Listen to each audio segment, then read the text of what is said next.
Hello, good evening, friends. Welcome to today's article, The Missing Spotlight on Urban Local Bodies. So, friends, this article was came in Hindu newspaper on 13th December.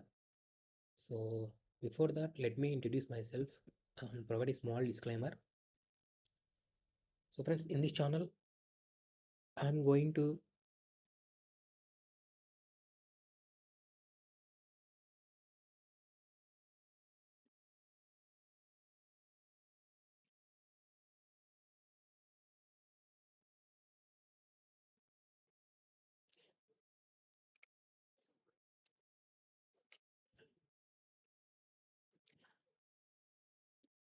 small disclaimer here.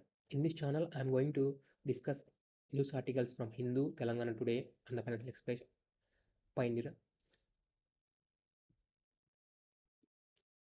A small intro about myself. I am G. Satya, author and coach. I have written some books. You can find these books on Amazon. When it comes to myself, I'm an UPSC aspirant. And if you find value from this channel, you can consider following. So, friends, this is the article in Hindu newspaper, 13th December. So, I have already read this article. If you want to read, you can read there. So, I will just move the newspaper. You can capture the important points, whatever I have highlighted. So here they are mentioning 74th Constitutional Amendment 1992 and one nation, one election, right? And state subject as a reasoning, something they mentioned. So law commission they quoted, a high level committee they quoted. So what high level committee is saying within 100 days of simultaneous election to the Lok Sabha and state assemblies. So local body election should be allowed. So that is the main gist here. And cities contributing 60%. Like this, you should capture the important points, right? So COG report, which is they are mentioning elections were delayed in over 60% of ULG across India. They are mentioned, right? So similarly, they have given one live example with respect to Karnataka government, right? So that is the one thing. And state election commission they are mentioning. So because it is the disempowerment, even though it is a constitutional body, so they are mentioning,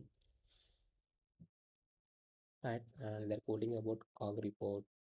So delimitation and everything they're quoting, and we will discuss in detail in our analysis. So let us just observe these things what they are given and try to capture the important key points here. So, so that would execute HLC's recommendation, setting up a group. So this is the overall context with respect to urban local bodies, and we will move to our discussion here. So friends, in our discussion, right, so in this topic we will see, so the topic is urban local government or urban local bodies. So here if we observe, we will discuss in point wise why in news, why this topic in news. So there are 2 points, friends. One is one nation, one election. So it is a burning topic. So it says the report,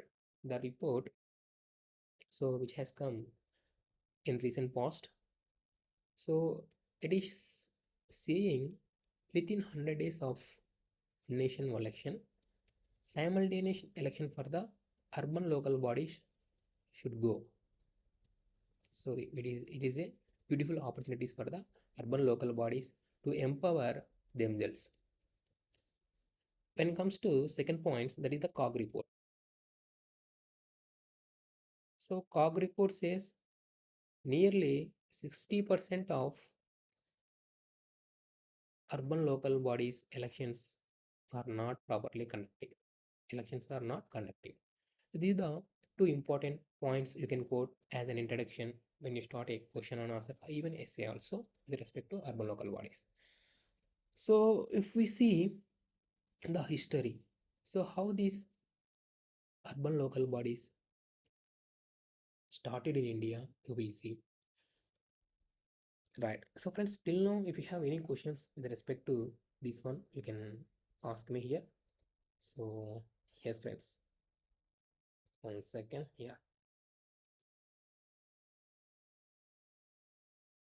Yes. Yes. Yeah. I hope you don't have any questions. So let me go through the history and we will connect the current points. So friends, what is first municipal corporation in India? Anyone can answer? Yes, please.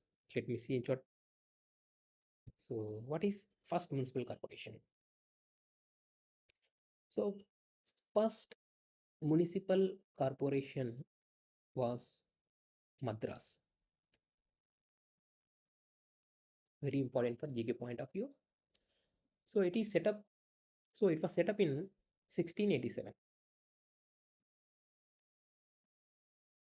Later we have Bombay.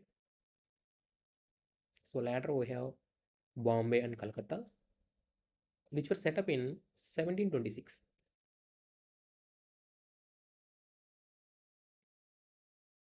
Bombay and Calcutta, 1726. So after that, so we all know Lord Ripon, right? So Lord Ripon was the father of father of Lord Ripon was the father of local self-government because he contributed a much a much to the local self-government. So that is our small history with respect to our local bodies, whether they are a rural local bodies or urban local bodies. When it comes to ULBs, so in India, we have 1992, right? 1992, 74th Constitution Amendment Act. 74th Constitutional Amendment Act. It talks about ULBs, urban local bodies, or urban local governments. So here in 12th schedule, 12th schedule, 12th schedule, we have 18 items, 18 items which empowers the urban local bodies what to do and what not to do. Everything they are mentioned clearly. So apart from that, we have some constitutional articles 243, 243p2, 243 ZG, 243 ZG.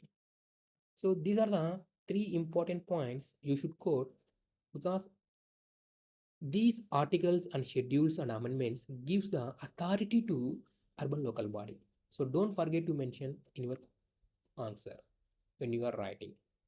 Yes, friends. So this is the concept from history to some constitution. After that, what happened? So, right. So, friends, here let me yes. So add a new page. After that, we have 2015 Standing Committee Report. Standing Committee Report. After that, we have 2017 Niti Aayog report. So these both reports excluded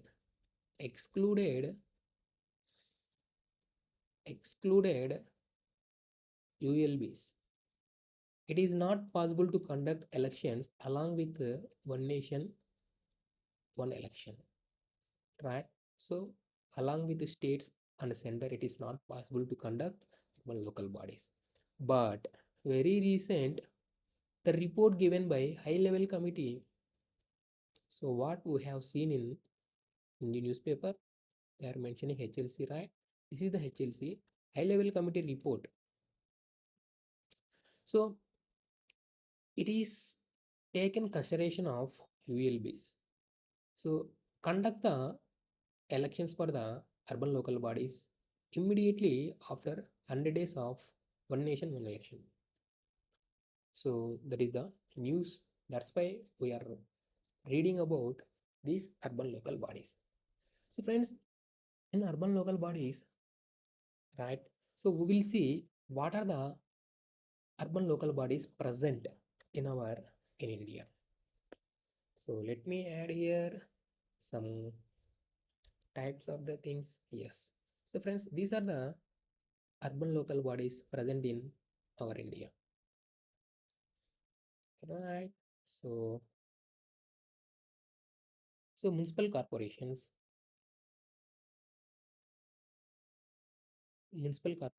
everybody knows, right? And municipalities and notified area committees, town area committees, containment board, township, port trust, special purpose agencies. Right? So friends, here I want you to say, even though they are different types, they comes under the heading of one tier. They are not different, they are one tier. So friends, many people confused here. Right. So we have three-tier system in India. Three-tier system. So what is that? So central government, state government, and local government, whether it may be RLB or ULB. Right? From here it is clarity for everyone. So when it comes to three-tier system, again in the local government. So rural local bodies we have again three-tier system. But in ULB we don't have any tier. So RLB is a three-tier.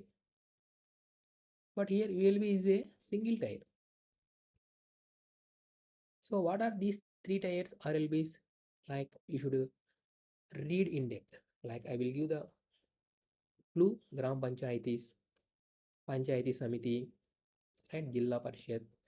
So these are the three tiers. But here we don't have such type of mechanism.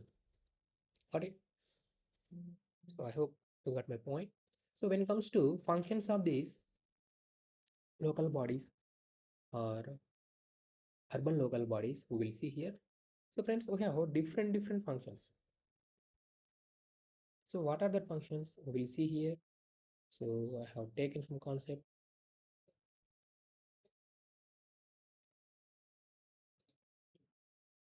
So friends, the urban local bodies play a key role in addressing issues like waste management, water supply, sanitation, urban planning, and infrastructure development. So these are the most and pivotal functions of urban local bodies. So there are other functions also there, like you can quote about social functions, like social functions, health. You need to take health like hospitals. So when it comes to it is urban, so PHCs are in the rural. So you can talk about secondary and tertiary hospitals regarding to health and education. So you need to talk about education facilities like libraries, right? You need to talk about there. So everything you can talk about this, right? So these are the some of the functions I have given. You need to go through, right? Now we will see some of the advantages of these urban local bodies. What are advantages? This is the third heading in our structure. So friends, whenever you are learning a concept, whether it may be a static or like a dynamic concept, reading from a newspaper. So right now we are learning from the newspaper. It is a dynamic concept. So you need to follow these steps. instead of reading as it is in the newspaper, you need to deep dive in these headings. Then you will get the conceptual clarity as well as long-term memory. You no need to revise multiple times and you don't get any stress or anxiety before the examination because you have formed a fixed structure that will give you a lot of points and easy to recollect also. So yes, now we will see advantages with respect to urban local bodies. So what are primary advantages? So local bodies enhance grassroots democracy. So when it comes to democracy, you need to have funda like people and elections, right? People participation,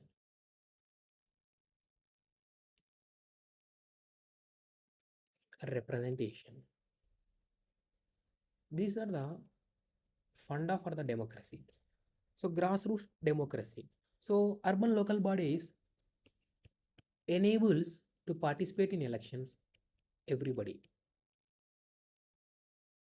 So that is the beautiness of grassroots democracy.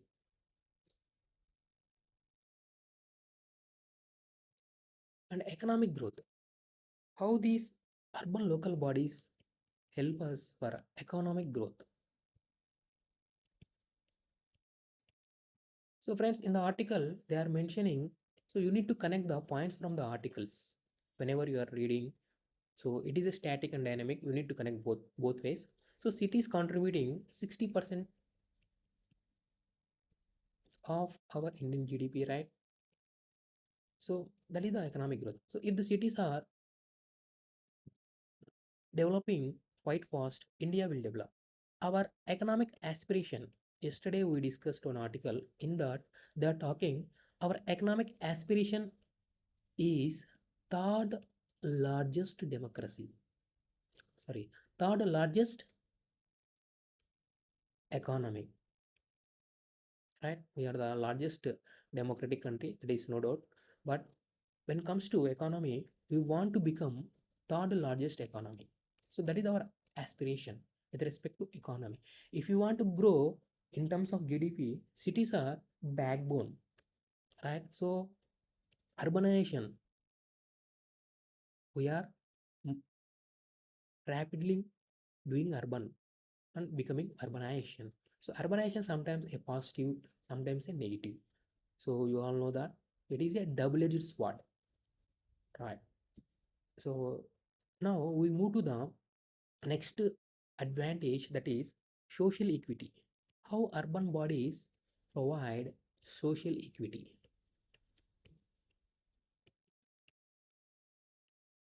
So here social equity means marginalized communities. So whether they are SCs, STs, other backward caste, women. So everybody have opportunity to participate in the elections, right? So election participation.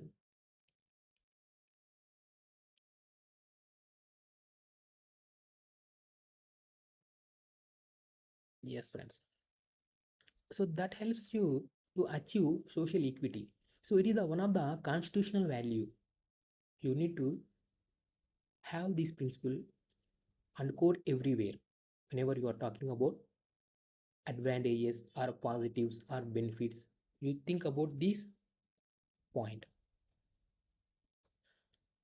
And friends, another advantage is we are talking about fourth point here. So the point is service delivery. Service delivery. So Article 243W empowers the ULBs with respect to 18 items. 18 items which are quoted in the 12th schedule.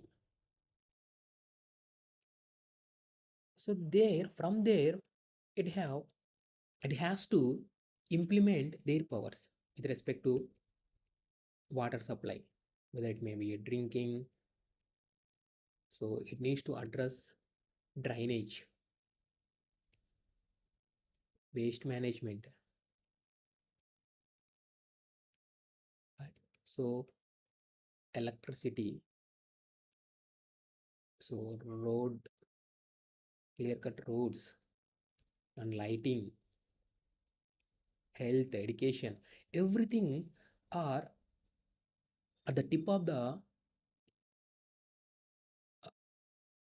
local bodies. So if they are good at, if they are empowered, then service are good for the citizens. Ultimately, we need to have citizens should be satisfied. Citizens should be feel happy. So that is the another advantage. So friends, there are multiple advantages. So let me stop here. And these are the prime advantages which I have discussed here. Now we will move to the next topic, that is challenges. So what are the challenges persistent for these ULBs? So friends, whenever you are talking about ULBs, you need to quote prime challenges like financial autonomy. This is the prime challenge.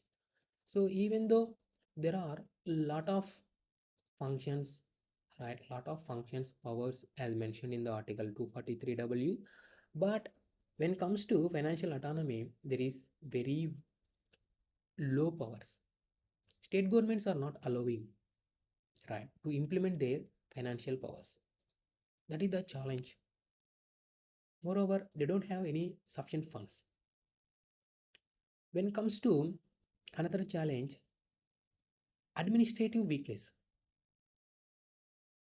because in administration, people from the state government, they are interfering. Whether the people, whether the institutions, they are dominating. They are dominating. That is the other challenge. Citizen participation,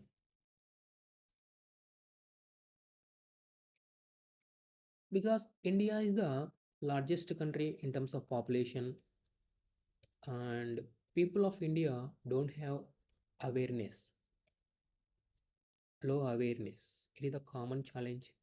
They are not participating, they don't involve in the activities of ULBs. Ultimately, it is becoming a challenge. When it comes to elections, many states, many states are not conducting regular elections for ULBs. In the article, if we observe, they have given one live example, that is Karnataka government. Even though they have conducted elections, but forming a council's average time they are taking is 11 months. It is a live example. You need to quote, right?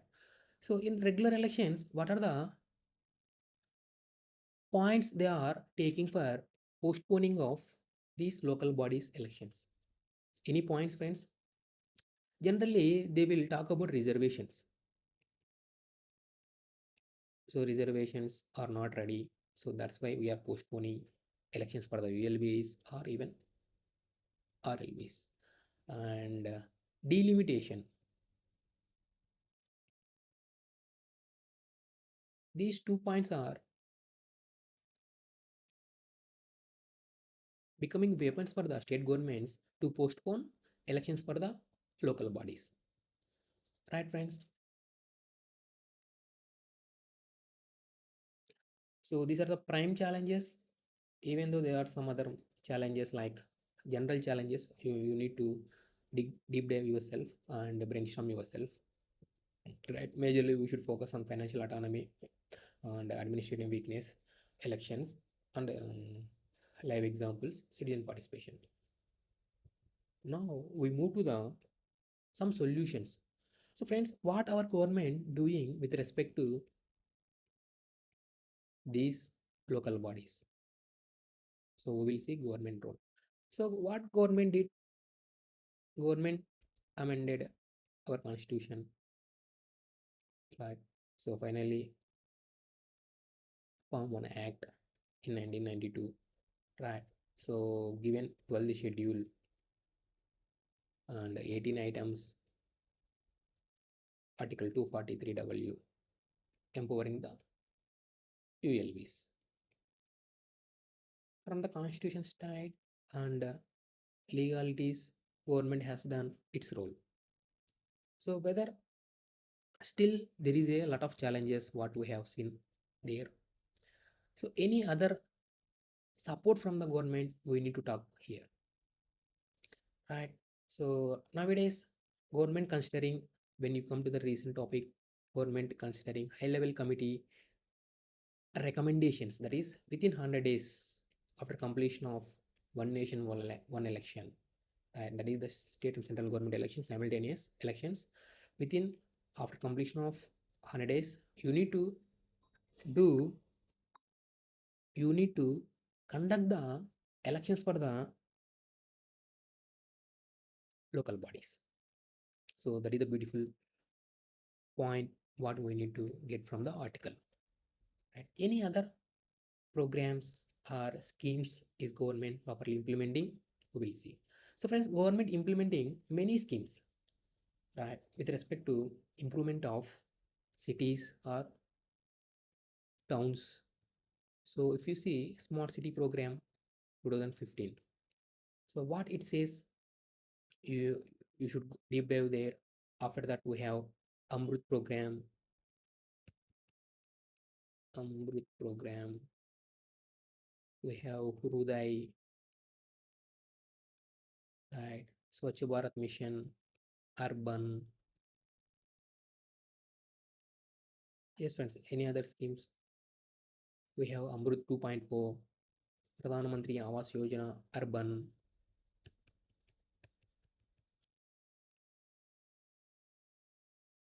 right? Any other point?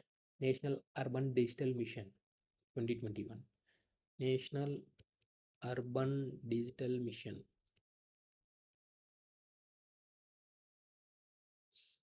right? So providing digital infra for the local bodies. Digital infra, digital infra. So friends, deep dive or give a Google search for these schemes for the urban local bodies, you will get a lot of ideas. So this is the government side, what it is doing to empower the cities, right? Now we move to aspirant side. Being an aspirant, you should have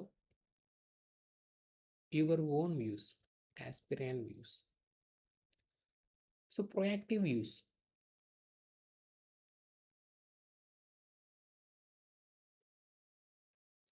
So what are your views with respect to proactiveness?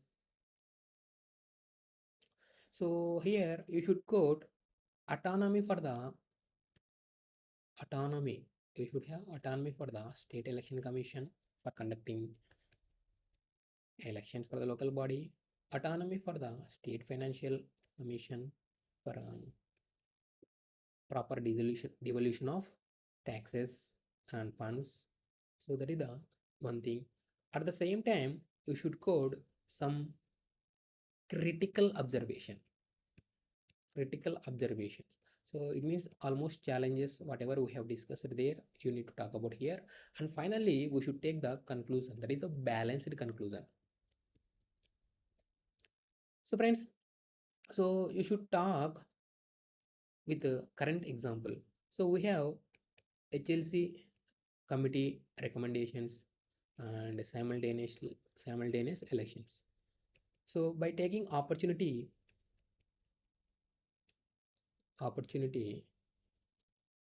by taking these recommendations and one nation one election simultaneous elections, there is opportunity for the ULBs for regular election, right? So regular election, finally empowering themselves and benefit of the citizens. So like in this theme, you can conclude. So friends, we have concluded the topic. Now we move to some of the previous questions with respect to this topic. So here, if we observe, we have mains questions here. 73rd and 74th constitutional amendments have contributed to decentralized governance. Yes, friends, it is a decentralized governance. Discuss their achievements and challenges. So, friends, in the article or in this our discussion, we have discussed challenges. Prime challenges we have discussed, right? Especially financial autonomy, administration weak, lack of citizen participation, and elections, regular elections, like a delimitation problem and a reservation problem. These are the prime challenges we have discussed, that part covered. But what are the achievement you need to set yourself and think about?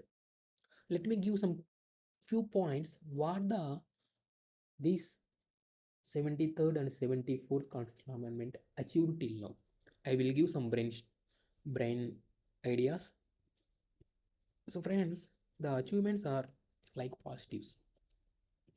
So yeah, women participation, right? So social equity, because they are participating in the elections. That is the beautiness. And three-tier system. Many states formed three-tier system with respect to rural local bodies. The system has already evolved. Single tier for ULB means there are some institutions are there. Gram Panchayat, Jilla Parishad, Panchayat Samiti, municipal corporation, municipalities. They formed. So that is the one type of achievement, right? So people participation,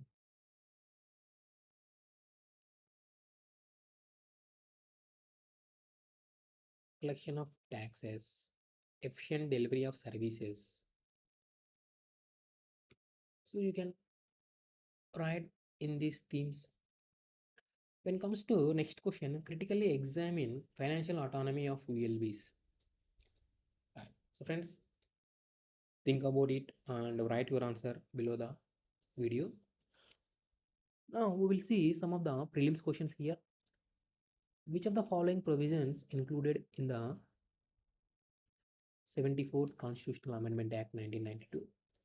So reservations for SC/STs in every ULB, Constitution of DPC, Constitution of Metropolitan. Press what is your turn? So friends, I think answer will be 1, 2, 3. We have all the three things here.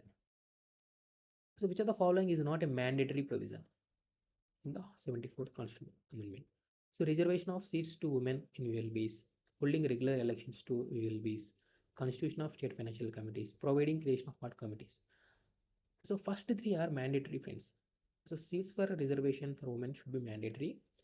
So that you need to ensure yourself. Consider the following statement regarding to 74th Constitutional Amendment. So it provides three-tier system. It mandates State Election Commission to conduct local bodies, which are correct. So friends, this is not correct.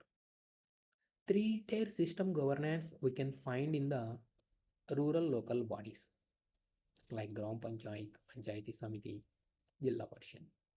When it comes to ULBs, it is a only one thing, whether it may be municipality, municipal corporation, right, Nagar Panchayat, everything, only one tier. So answer would be 2. So with reference to the finances of ULBs, consider the following statement.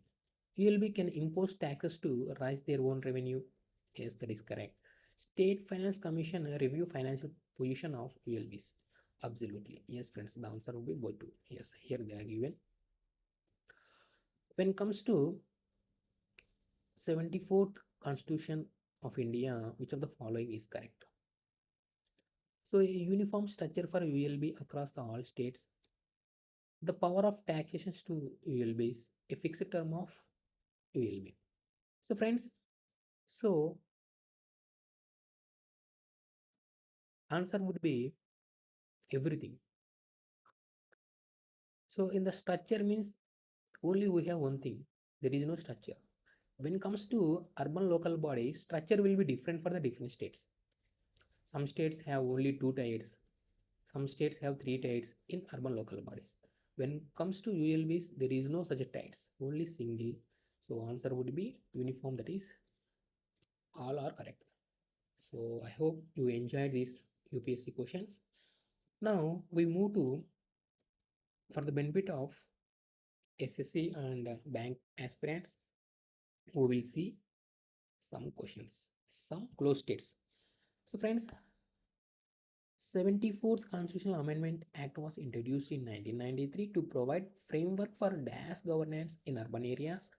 So let me see the answers. So here they are mentioning centralized, decentralized, hierarchical and structured. The answer would be it is decentralized.